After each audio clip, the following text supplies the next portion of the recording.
Good evening. আজকে মায়ের এখানে এসেছি অনেকদিন বাদে, সানডে।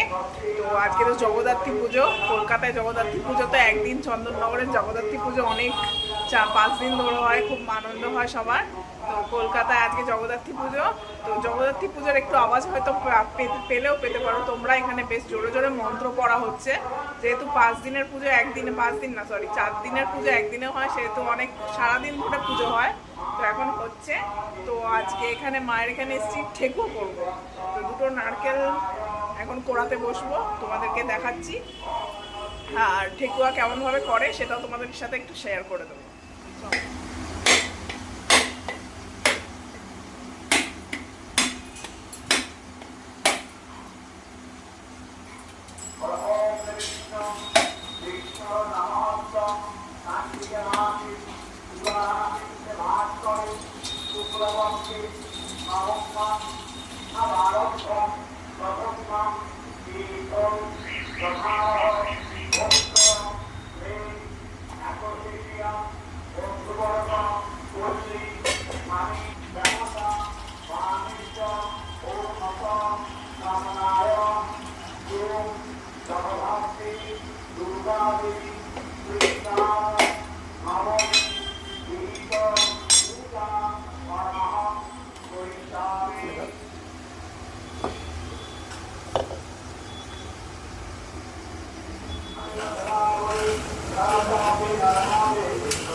তো আমার নারকেল কোরানো হয়ে গেল, এই যে দেখতে পাচ্ছ অনেকটাই নারকেল হয়েছে। এতটা নারকেল কিন্তু ঠেকুয়াতে দেবো না, অল্প কিছুটা দেবো, বাকিটা থাকবে। আর এর পরের স্টেপগুলো তোমাদের সাথে শেয়ার করবো, কী কী লাগবে যদিও জানো তোমরা, তবুও আমি শেয়ার করছি আমার। তো প্রথমে আমি এই যে হাফ বাটি, এই বাটিটার হাফ বাটি সুজি নিচ্ছি, ঢেলে নিচ্ছি। আর আটা নিয়েছি, অনেকে ময়দাও দেয়, আমি আটা নিচ্ছি। এই এক বাটি,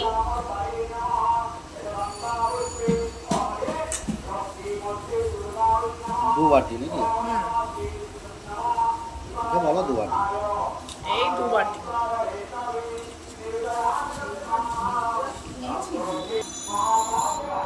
এবার কিছুটা নারকেল দিয়ে দিচ্ছি।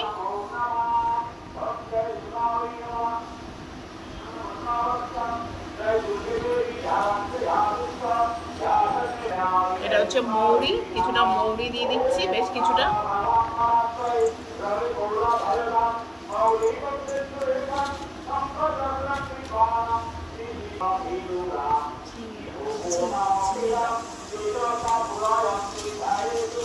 আর এই যে ঘি, বেশ কিছুটা ঘি দিতে হবে।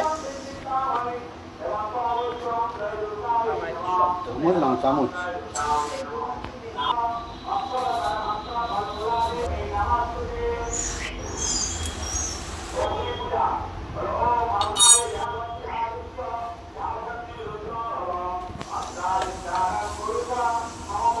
আর চিনি,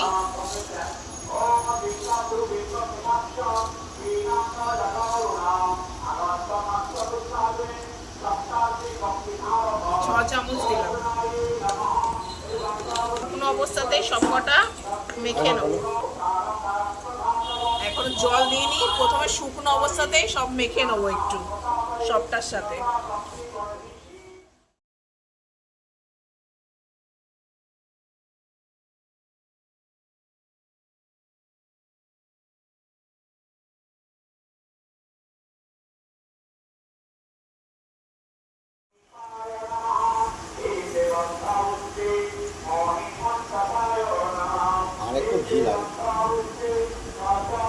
এই যে ময়ামটা ঠিক আছে নাকি দেখতে হলে এটা শক্ত, মানে হাতের মধ্যে নিলে এটা শক্তই থাকবে, ভাঙবে না। তারপর হাত দিয়ে ভাঙলে ভেঙে যাবে। আর যদি ময়ামটা ঠিক না হয় এটা শক্ত থাকবে না, এটা ভেঙে যাবে। মানে ঠিক আছে, তাই তো। আর একটু কাজু কিশমিশ নিয়েছি, ছোট ছোট করে কেটে নিয়েছি, দিয়ে এর মধ্যে দিয়ে 25 গ্রামের মতন। হ্যাঁ,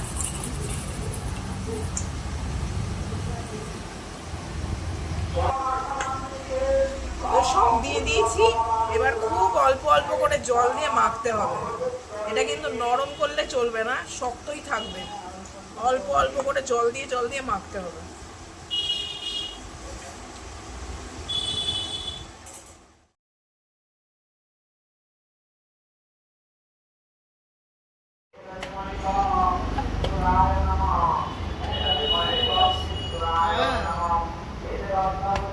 দিন যাচ্ছে লোক বাড়ছে, সে তো নিজের লোক, বাইরের লোকদেরও তো অনেক দেয়, ওরা ওদের জন্য।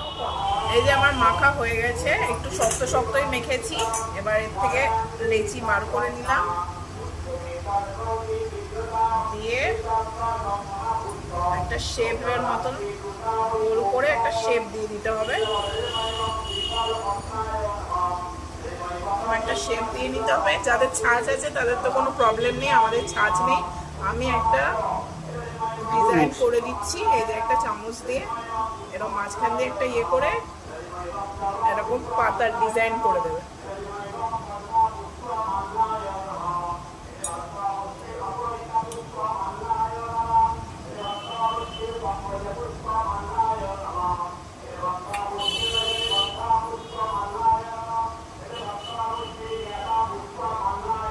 এরকম করে সব করে নেবো। এই যে আমাদের সবকটা শেপ দেওয়া হয়ে গেছে,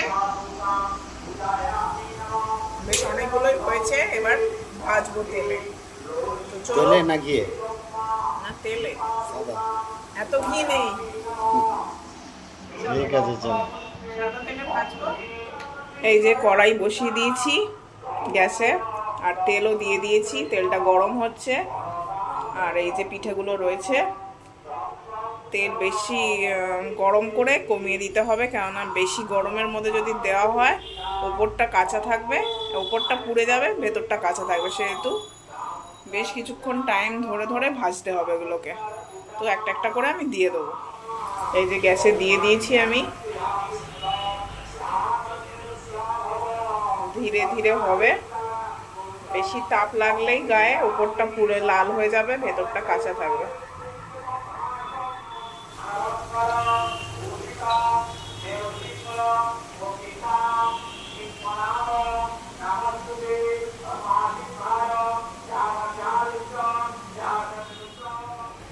এই যে পরে অনেকগুলো হয়ে গেছে, আলোটা বোঝা যাচ্ছে না যদিও।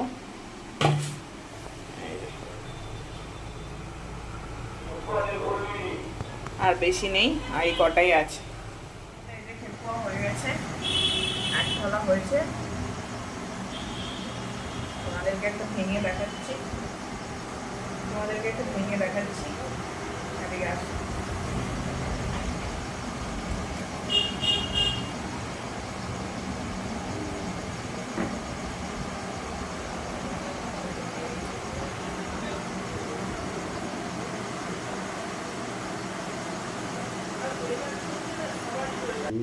না, বলো।